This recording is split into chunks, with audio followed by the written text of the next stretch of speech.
Hello, welcome. So today we're going to be taking a little dive into r/Am I the Devil? So if that sounds like something you'd be interested in listening to with me today and you want to judge some big, gaping, confirmed board holes, then please do stick around and enjoy!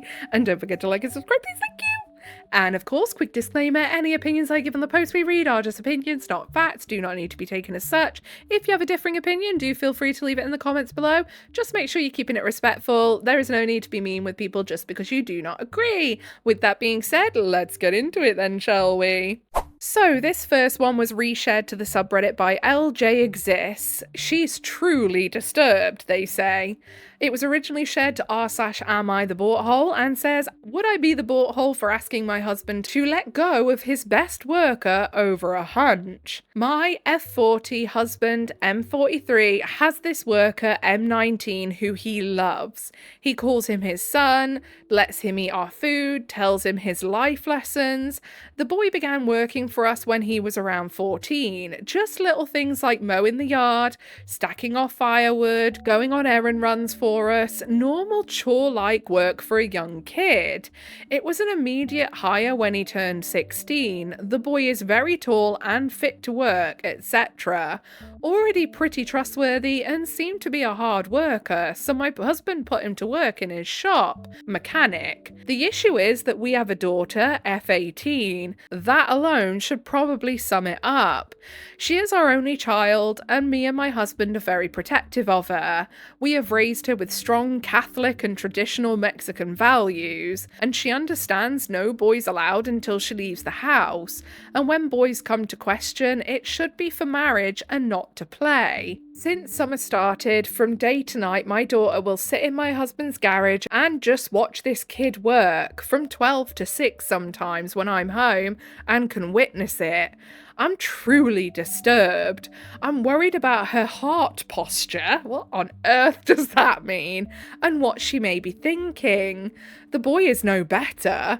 We live in a smallish town about an hour from one of the bigger, more popular cities, which my daughter enjoys going to greatly, and has since she was young. He's taken her in his truck frequently since the start of June, 3 times in 1 week at a point. I got a discussion about this situation to my husband, and he continues to defend him, saying he's trustworthy and smart. Okay, like, how do we know that the girl's just not friends with the guy? That can happen, you know. Or maybe they do like each other. Doesn't automatically mean that they're bumping uglies, for goodness sake. The straw that broke this camel's back is when the other night I got a feeling, likely God, and went to my daughter's room to check on her. I almost had a full heart attack when I saw this kid in there. My daughter is absolutely not allowed to have men/boys in her room. Not even my husband, her father, has gone into her room to respect privacy. Okay, my love, you may be being a tad overboard with all of this. The more that you try to control teenagers, the more they're going to want to rebel. So all you're doing is pushing her into the arms of this boy, if anything, if there is something going on. Even when her primos come over, they are strictly not allowed near or in her room. Obviously he knows this, and I don't know where he got the gall.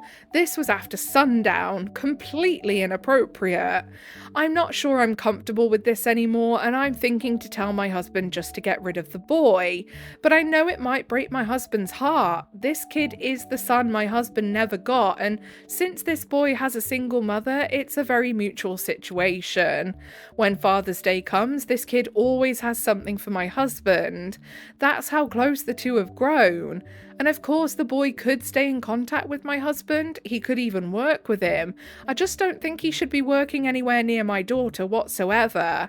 I don't know what to do. I mean, at the end of the day, she's 18. Like, she classes an adult at that point. And yeah, you can say, under my roof, I don't want guys in here, and that's fine.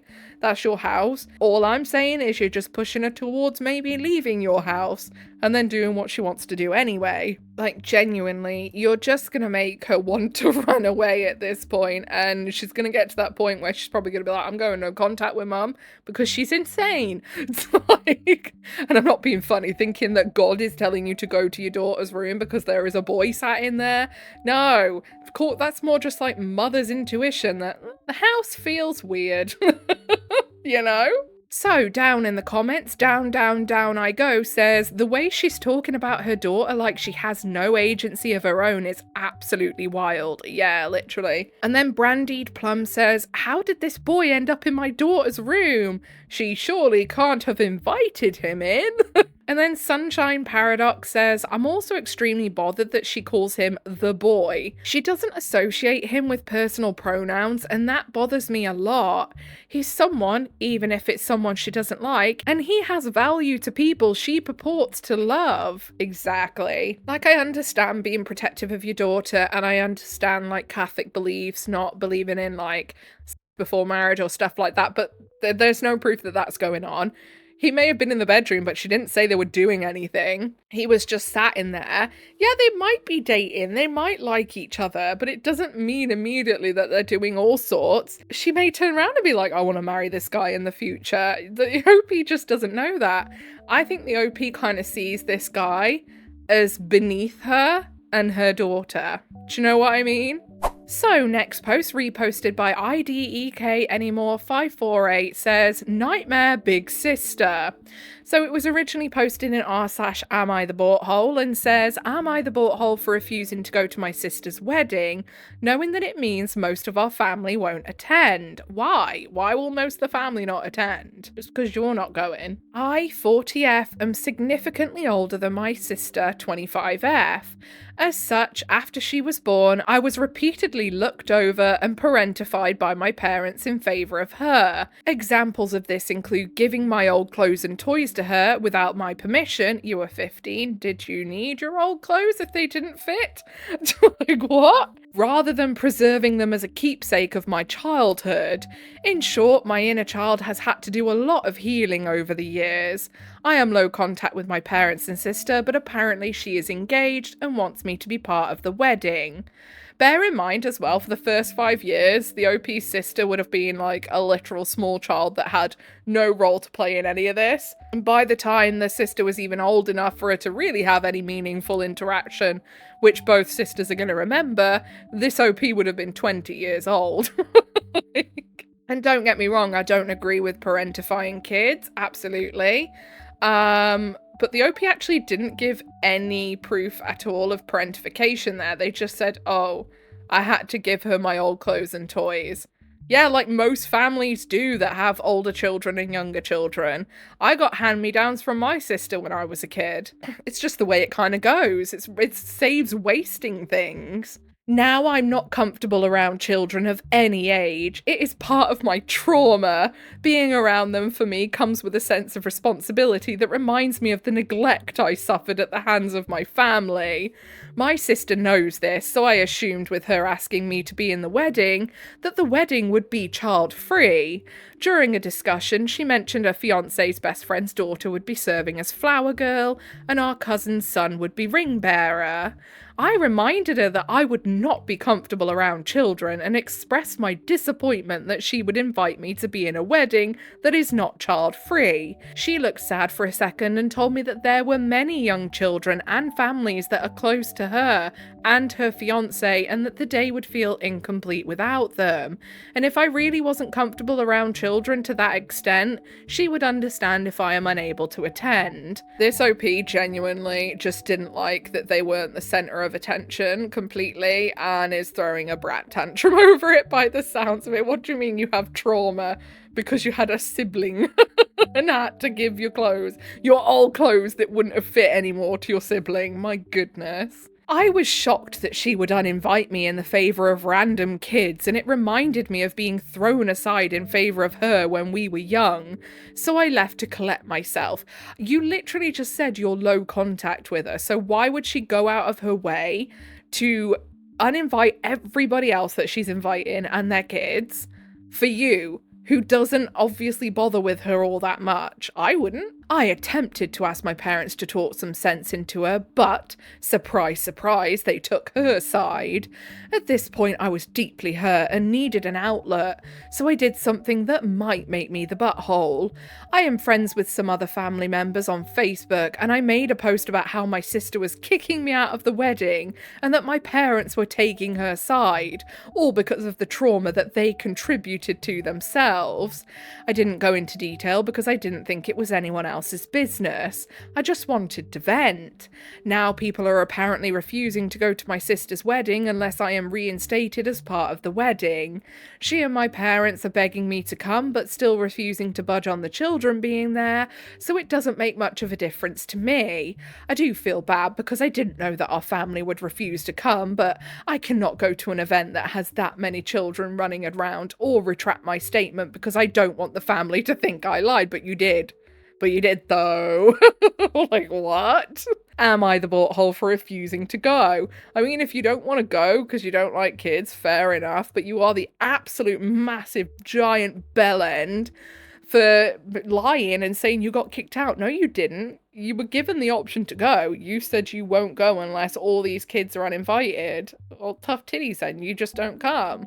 That's your choice, not hers. And honestly, you just sound like an absolute spoilt brat and like you want to be the centre of attention all the time because you were apparently parentified, but the only example you could give was having to give your old clothes and toys to the OP. Sure. Edit, for those of you suggesting therapy, I am in therapy. My therapist is incredible and helped me realise how heavily my past has affected me.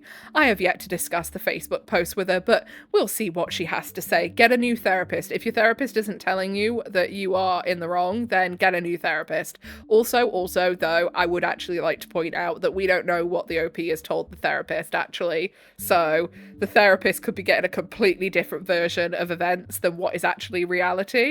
So I suppose there is that. So down in the comments, sadly the worst, copied verbatim from OP's comments. Info, what other examples do you have of being parentified? Edit, okay OP, regardless of your childhood trauma, the fact that you assume the sister you were low contact with would base her entire wedding around your aversion to children and then was angry that she chose some random children over you, despite the fact that if you're in their wedding, they are not in fact random children to her.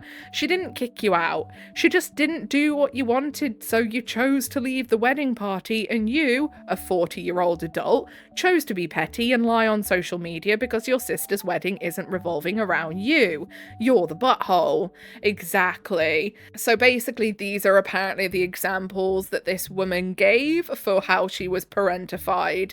Several that I was not able to share due to the word count. I attended a community college and lived at my parents' house during that time, and there were repeated instances of me having to pick up my sister from school or activities on my way back, with no regard to the fact that I may have had work to do at the time or want to relax, so literally just picking her up on the way home. That's not parentifying, that's just something that, like, siblings would do. I remember my sister, like, getting me from school a few times on her way back from work or whatever, and, like, I'm pretty sure she didn't feel parentified by that. I mean, she may have felt parentified when my mum pissed off to Australia for a month and left her with me, but we basically just spent that time drinking and making the house into a party house. Yeah. Not a good idea to leave an 18-year-old and a 15-year-old in the house on their own for a whole entire month. No. Like, we thought it was great back then, but we both sit there now and then and look back on that and go, what the hell? We would never, ever do that with our kids.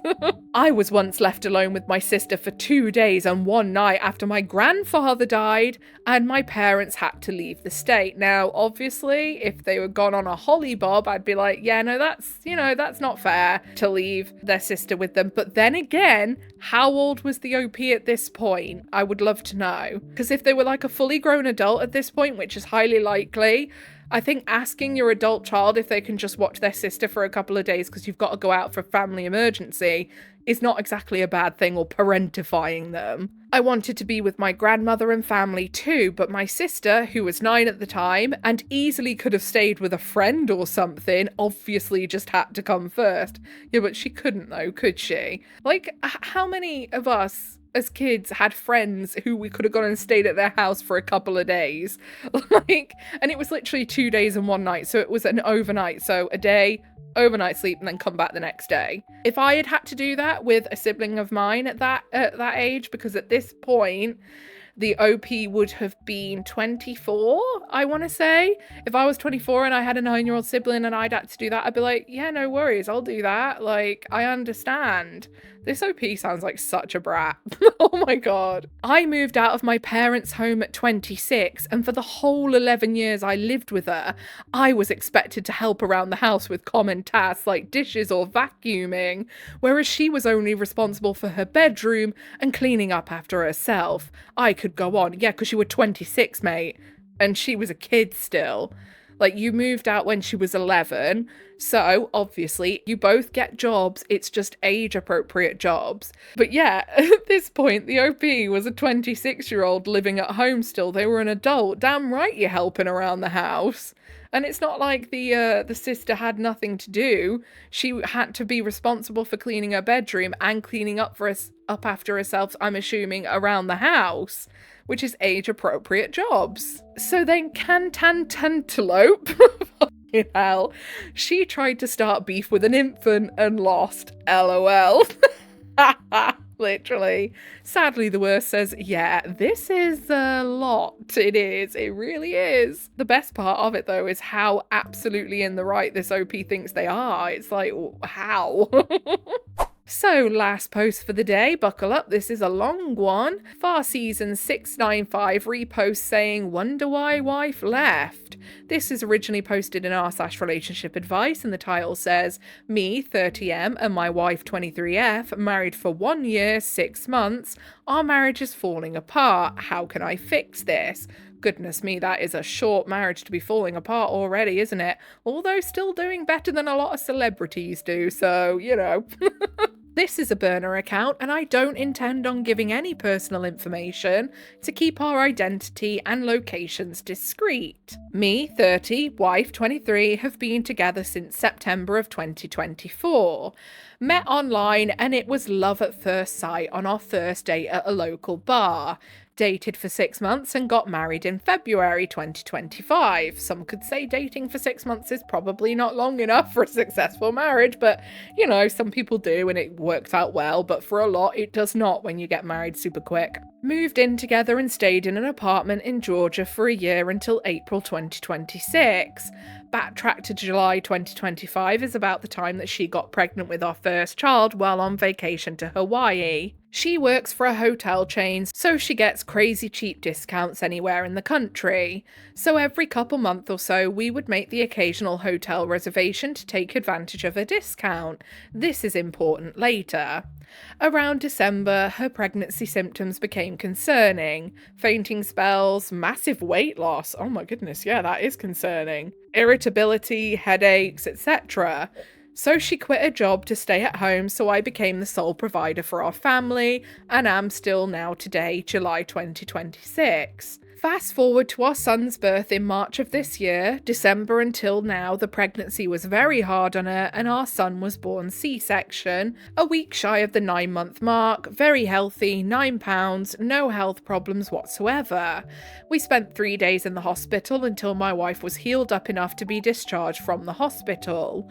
I was having a difficult time adjusting to the life of a father for the first couple of weeks after the birth, and my wife wasn't having any of it.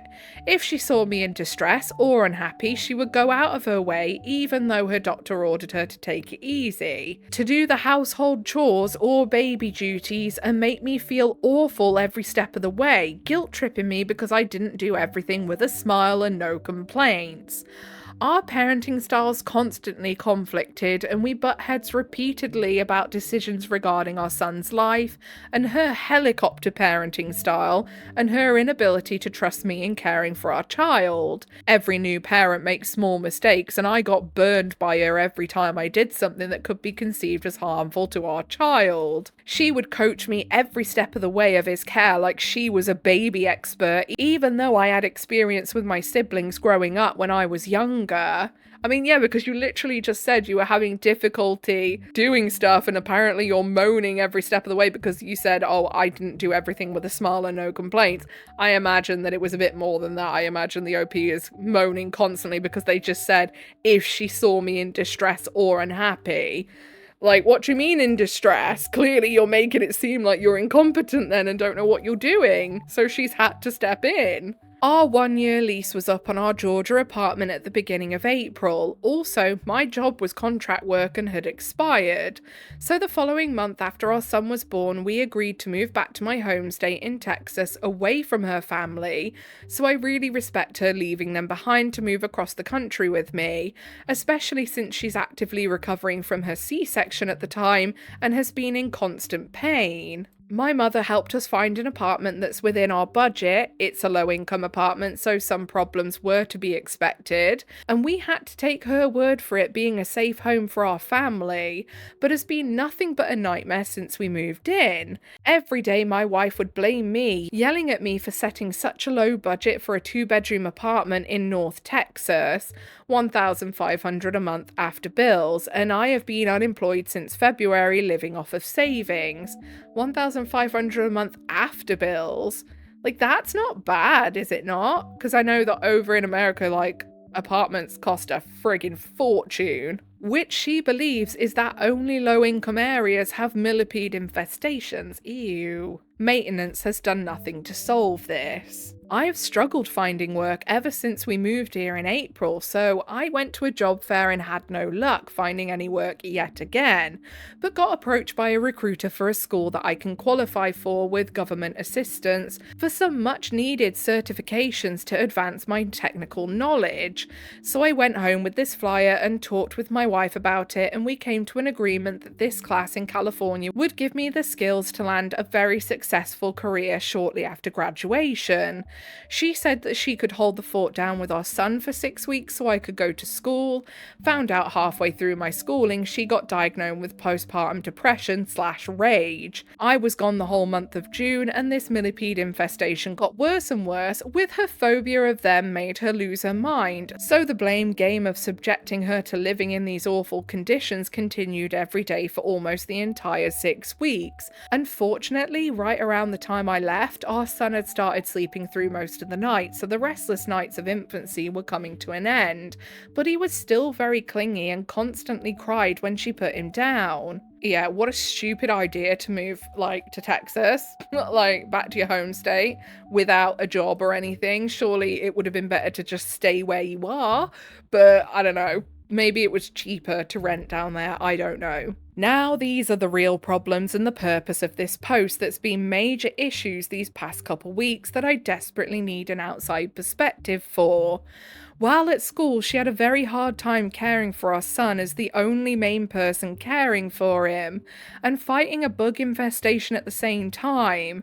Turns out my son developed a serious rash across his body from them. I had offered a solution, suggesting her stay at my sister's house as she had a spare bedroom to escape the bugs. I gave her my mother and best friend to watch our son 2 days a week for a few hours so she can have alone time to take care of errands and herself because of our son being overly clingy, needing 100% of her energy. And eventually she stayed at a hotel for a couple nights to cool off and decompress, but she still got progressively worse until one of those nights she told me she has to leave the apartment and take a flight to another state to get away since she's been alone and depressed. I called her multiple times a day. What could I really do? And had told me nothing about her coming back. She had a meltdown and told me she regretted everything, meeting me and having our son, called me a terrible husband, the whole 9 yards. I begged her not to leave with our child and to stay with my family, but she wouldn't budge and told me she doesn't know if she would ever come back, and ignored my calls after telling me all of that and told me to try and stop her. What? Sometimes the way this OP writes makes no sense and I'm having to fill in the blanks and it is giving me a headache. Yeah, to be honest, like, I'm not surprised she's had a bit of a bloody meltdown. I would too. Everything that they've done so far is literally only in the interest of the husband and not at all in the interest of the kid or the wife. So, naturally, I panicked because I thought I'd never see my son again, and while still being stuck in California, mind you, so I made a bad judgment call and called my family at midnight and begged my mum with tears in my eyes to get our son from my wife because she's packing to take him to another state the next day. So she drove over to the apartment with my stepfather and completely caught her off guard, and she let them in and tried to manipulate them into thinking everything's okay. But after about half an hour of talking to her and explaining that she can't just run away without my permission and offering to watch our son for the night, they gave up and went home and left her be. So she called me back and exploded, telling me I got my family involved in our marital affairs, ambushed her in the middle of the night, and tried to kidnap our son from her, when the entire time I was secretly on the phone listening to the whole exchange. Yeah, because that's literally what you did. And what do you mean can't move without your permission? She can. You can still see your kid. You'll just have to go to wherever she is. Like, you've dragged her there and then pissed off to California. And I imagine she felt like she didn't have much option either way, because otherwise you can't get a job. So we talked about separating, and for the next couple of hours, with tears in my eyes, I cried out begging her to stay and keep our family together, which she agreed to give me another chance, more fool her. Fast forward to a couple of days, my mum offered me a rental car and a hotel room to meet her for the weekend in Vegas for her annually scheduled trip, since it was a small drive from where I was in California. I didn't have to go to school on the weekends. I agreed, and later that day called my wife and told her where I was going, and she told me if I go to Vegas with the people who tried to kidnap her baby, this is the turning point in our marriage. I thought she was being selfish just to punish me from my mum not getting to see me, but later found out after the trip she was having thoughts of self-harm. So against her wishes, I went to Vegas for the weekend because my mum's older and sick all the time with heart issues and high blood pressure. So I did this because I didn't know how much longer she had. Fast forward to present day, when I got back from the school, she told me to make it up to her for being gone for 6 weeks and showed me a cheap hotel in the Florida Keys with her hotel discount for $40 a night. Well, why she got hotel discount if she's apparently not working? Because, like, she wouldn't have hotel discount anymore, would she? Because she's not working there. That's confusing. 4 nights, but the only catch is the $2,300 airfare tickets to fly out there, and I told her no. We have enough savings to make it 3 more months, and I just got back from school, so I was still job prospecting and had a few interviews lined up, but no job offers. But she insists I'm going to get one of these jobs anyways, and we will be able to afford a new apartment to escape the bug, since we got a medical document for our son from our doctor to waive the fees to get out of our lease. So she loses her mind and tells me that we are getting a divorce now if we don't figure something out in therapy this Saturday. This was a big rant, and I really appreciate you taking time to read this, but I'm stuck. I don't know what to do, and I want to save my marriage and make things right. So Saturday is a big day for my marriage, and I want to know how I could make things right for her. How do I fix this? I mean, so far you've just done everything for yourself and not for her. Like, what did you expect to happen? I don't think you can fix it at this point. Genuinely, I think you would be better off broken up. I really do. Edit, from what I've seen in the comments, let me rephrase one important detail I didn't find important until brought up several times. She immigrated to America in 2020, her only family in Georgia kicked her out to the dogs, and she was living on her own for 2 years before I met her. She's fully disowned them and will never see them again.